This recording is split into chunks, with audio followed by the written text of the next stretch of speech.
Imagine looking at a brain scan and watching the tissue physically reverse in age by like 11 years.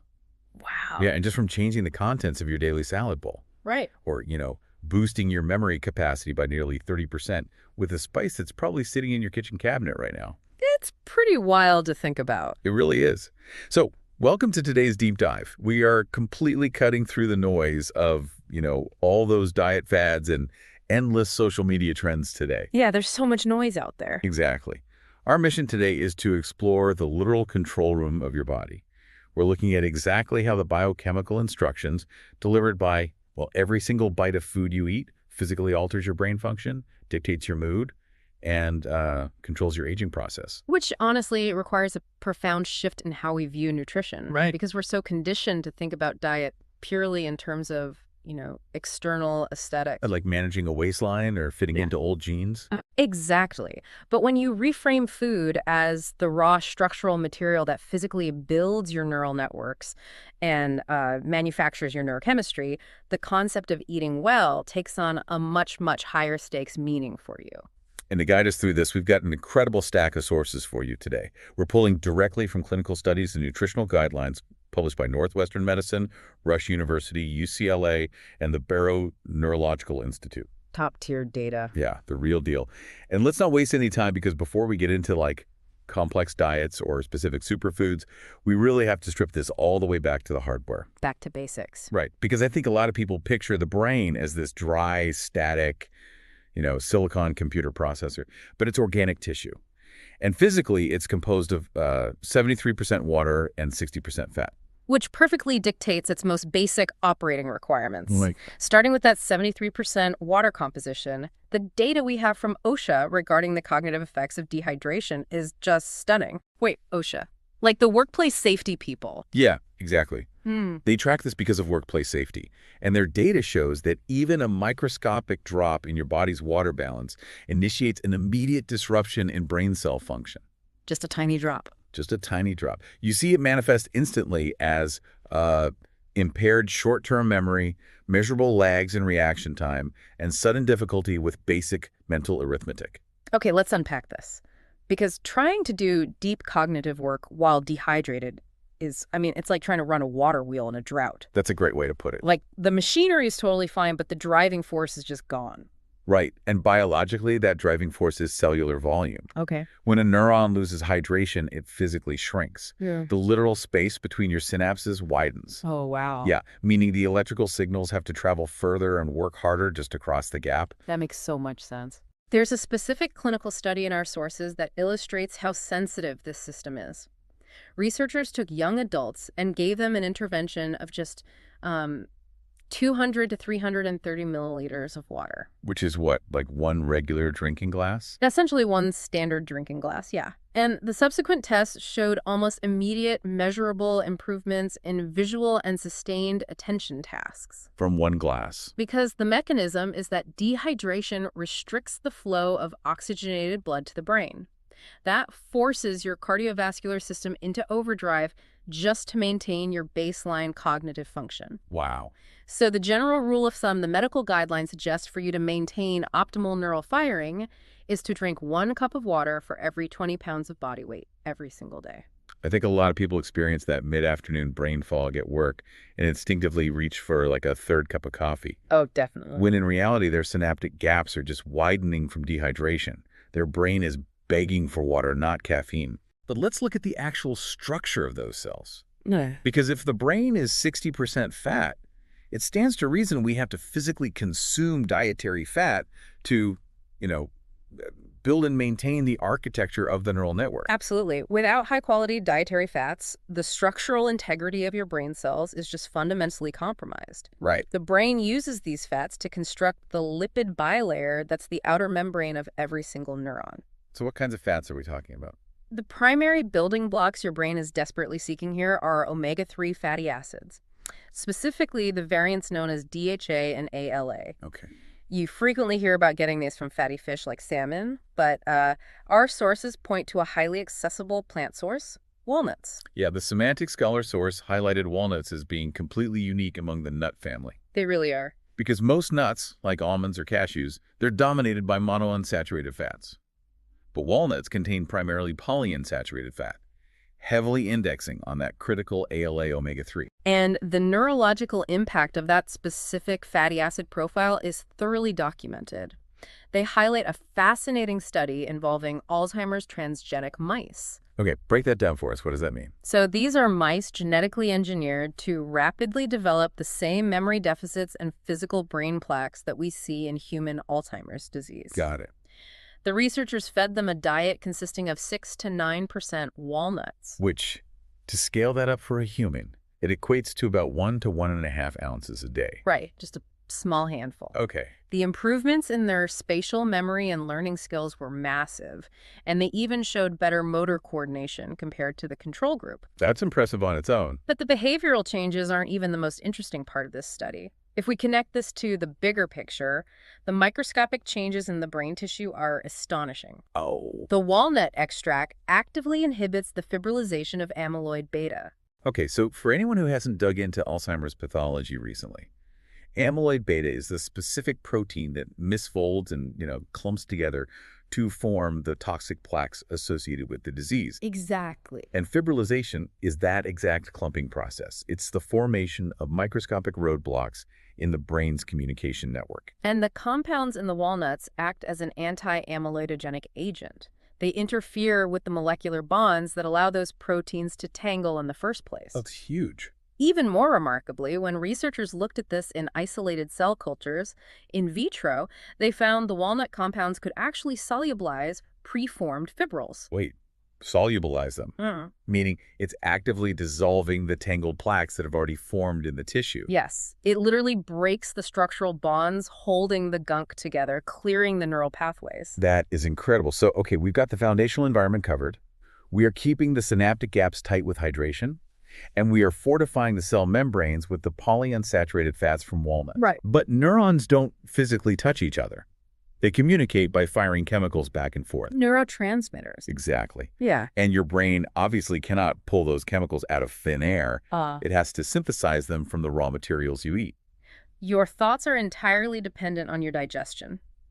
To manufacture a thought, a memory, or a mood, your brain demands very specific amino acids and vitamins. Which brings us to eggs.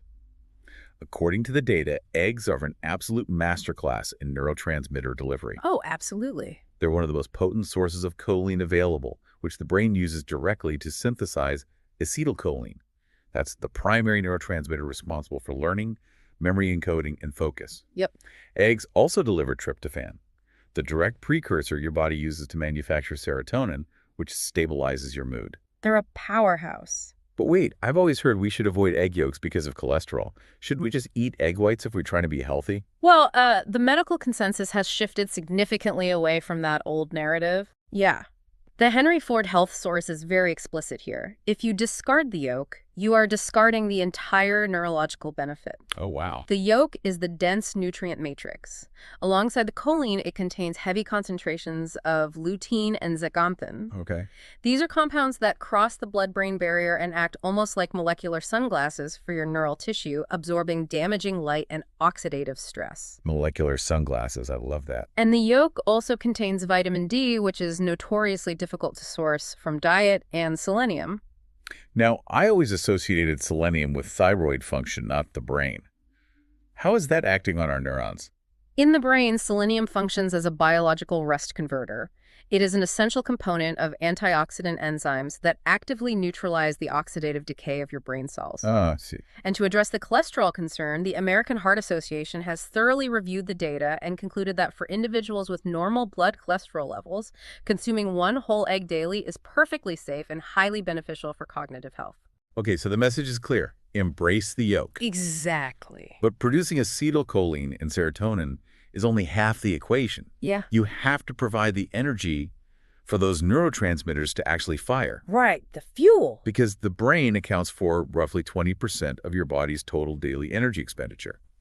It runs almost exclusively on glucose, but it demands a highly stable, sustained release, not the erratic spikes and crashes you get from processed sugars. Which is why our sources point to beans as the optimal fuel source. Beans. Yeah, beans provide an incredibly steady, slow-burning glucose supply, coupled with a massive dose of folate, which is heavily correlated with a slowing of age-related brain atrophy. Oh, nice. But the secondary mechanism of beans is perhaps the most crucial for long-term cognitive health. They are packed with soluble fiber, which travels undigested to your lower intestine, where it feeds your microbiome. The gut-brain axis. Yes. Let's break down how eating beans for your stomach actually protects your brain. Okay, so when your gut bacteria ferment that soluble fiber, they produce metabolic byproducts called short-chain fatty acids. Right? These molecules are phenomenal. They enter your bloodstream, travel systemically through your body, and actively suppress inflammatory pathways. They can even cross the blood-brain barrier to reduce neuroinflammation. That's wild. Because chronic inflammation is essentially a slow-burning fire that destroys cognitive longevity. And feeding your gut bacteria is one of the most effective ways to extinguish it. That is a perfect conceptual bridge. Mm-hmm. We have built the cell walls, we've manufactured the neurotransmitter messaging system, and we're supplying the fuel. Right. But keeping that communication network open doesn't matter if the tissue is degrading from physical debris. We have to defend the infrastructure against its two biggest enemies, systemic inflammation and oxidative stress. Oxidative stress is exactly what it sounds like. Normal oxygen metabolism naturally produces free radicals. These are unstable molecules that bounce around stealing electrons from healthy cells. It's cellular rusting. If those free radicals aren't neutralized by antioxidants, they degrade the cellular machinery until the neuron simply dies. And how do we stop the rust?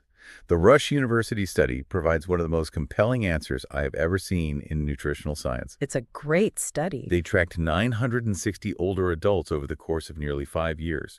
They used detailed food frequency questionnaires and subjected them to rigorous annual cognitive assessments, testing episodic memory, working memory, and perceptual speed. Extremely thorough. Yeah. And they found that the participants who consumed just one single serving of green leafy vegetables a day, like spinach, kale, or collards, experienced a drastically slower rate of cognitive decline. And a single serving is defined as just a half cup of cooked greens or 1 cup of raw salad. That's nothing. Right. The underlying mechanism here relies on the dense concentration of vitamin E, vitamin K, and beta-carotene. These are aggressive antioxidants that easily cross into the brain to neutralize those free radicals, acting as a shield against that oxidative decay. But here's where it gets really interesting.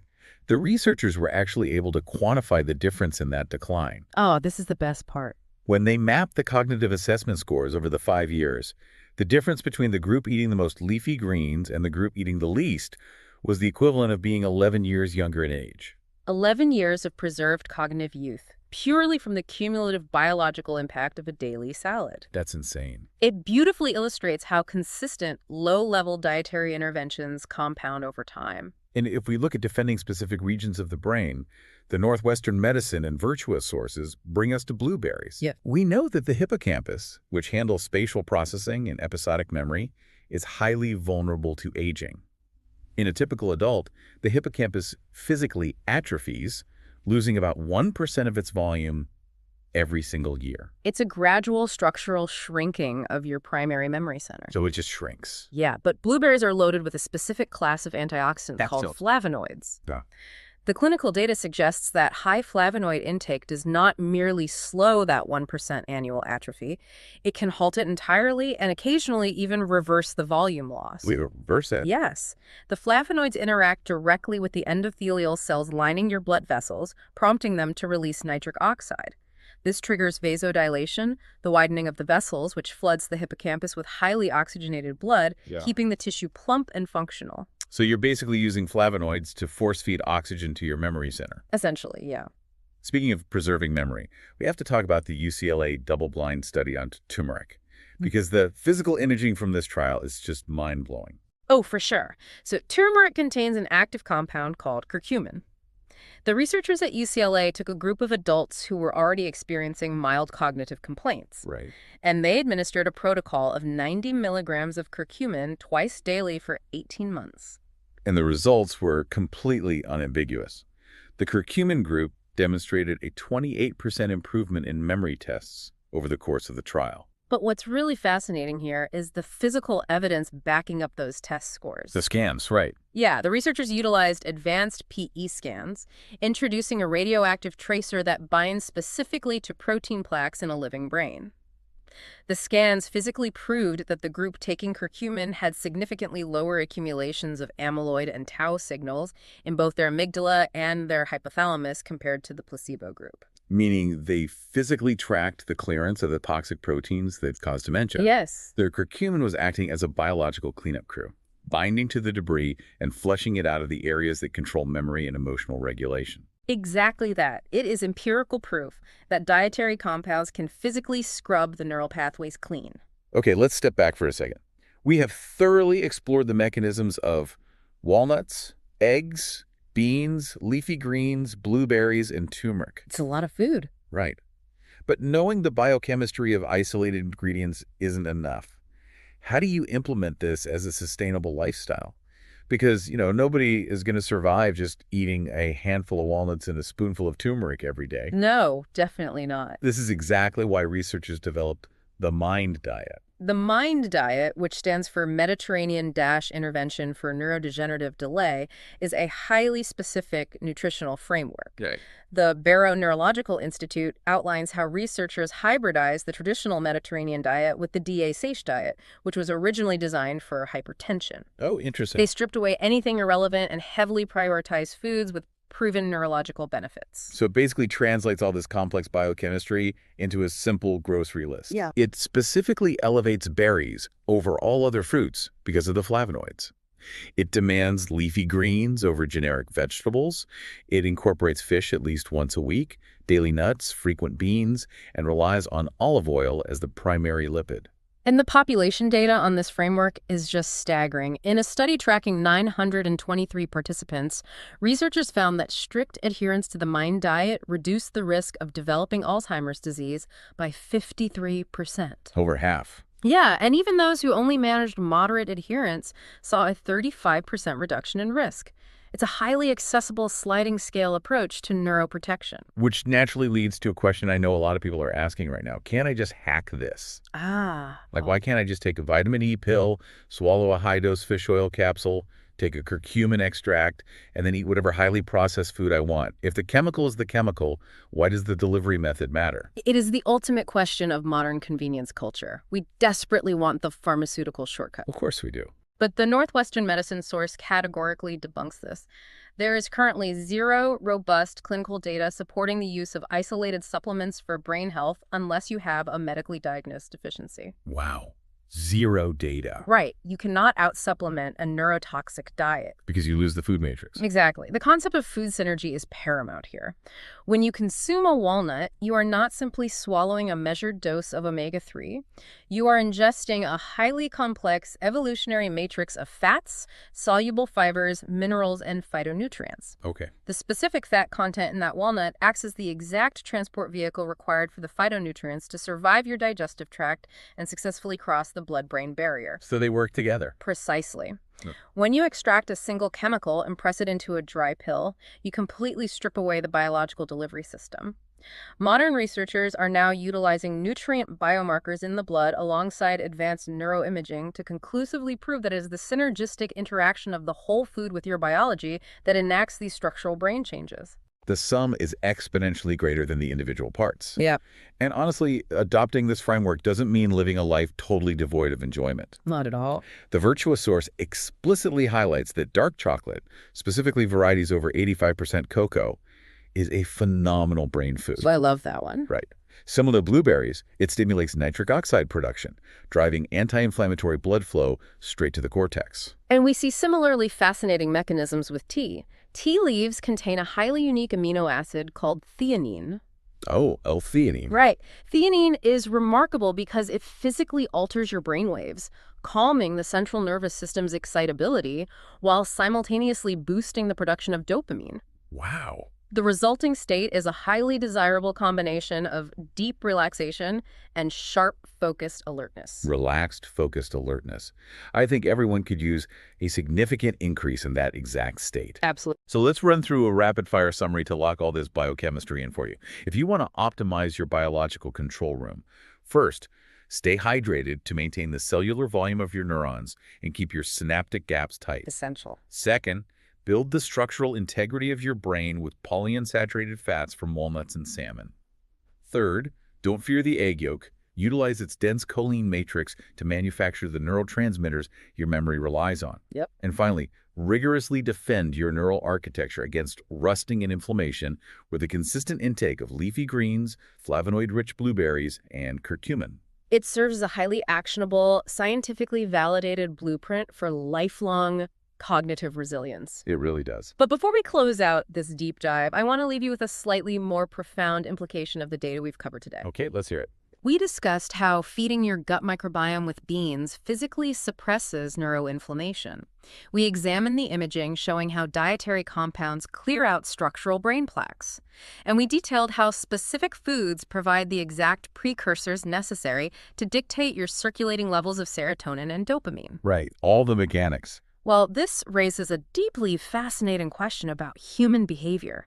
If the food we ingest is continuously altering the physical structure of our memory centers and directly dictating our daily baseline of mood, focus, and anxiety, could our seemingly mundane, routine dietary choices actually be slowly sculpting our core personalities over the decades of our lives? Yeah. Are we, in a purely biochemical sense, literally eating our way into who we become? That is a staggering thought to process. You aren't just putting fuel in a machine, you are physically programming the operator. Exactly. Well, thank you so much for joining us on this deep dive. We hope you take this knowledge, look at your pantry with a completely new perspective, and bring these insights straight to your next grocery run. Until next time.